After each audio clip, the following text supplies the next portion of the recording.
My name is Tim M.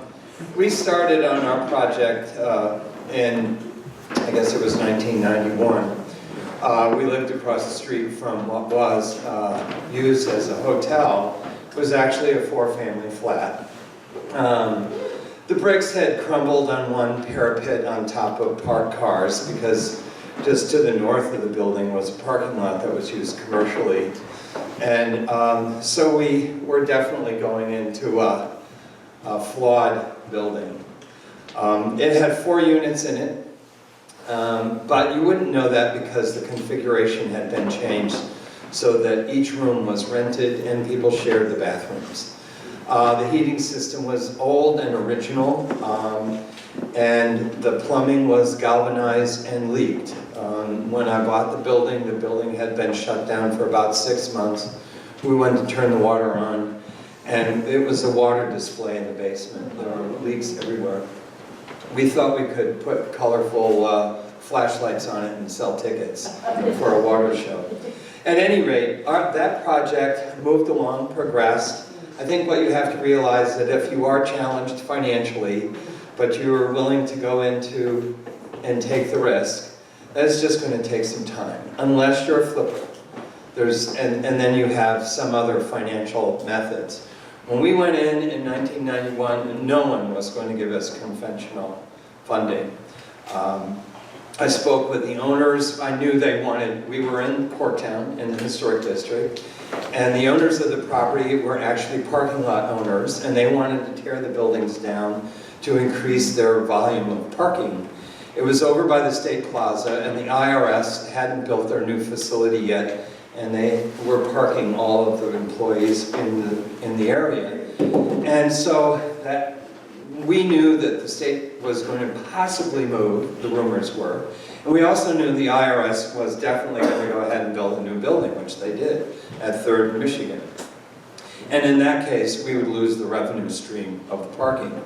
With that in mind, we pressed forward getting the revenue from the parking lot, because we bought that next door. And we used that money to keep it going. We patched the roof. We had a dinner party about 10 years ago, I guess it was. We hadn't gotten any financing yet. I had patched the roof every season, sometimes twice. And we had people sitting in our dining room, and there were buckets all around us, and water was pouring down. And we drank all the scotch, all 5 bottles, because they were scotch aficionados and wanted to do that. I mean, it was remarkable. That project now, we did get, the good story was in 2007 we got some financing. We did a 203K, which gave us a mortgage and a construction loan on top of that. We got almost everything we wanted. We have 4 units, and we're about to do a basement kitchen for a cottage industry, baking, and an office, which we desperately need. The apartments are nice, but they're not, the bedrooms are small. What started and held us back was the neighboring properties. There are 2 wooden houses that are absolutely beautiful, but next door and abandoned. And derelict doesn't add up to conventional financing. We've started to work on the houses next door. One we found has a pedigree of history. It was built in 1849, and it was a tenement house. And it's the only one left in the city. And Wayne State came over and they did an archaeological dig behind the house because it's original to the site.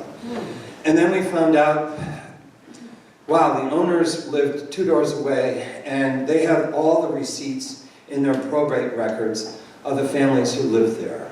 And so now we know the names of the people who lived there from 1850 to 1920.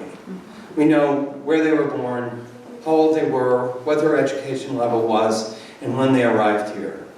So we have this incredible potential to tell some amazing stories out of the process of doing this project. You never know what will unfold on a situation like this, but always keep in mind, it's just going to take some time, unless you have big money.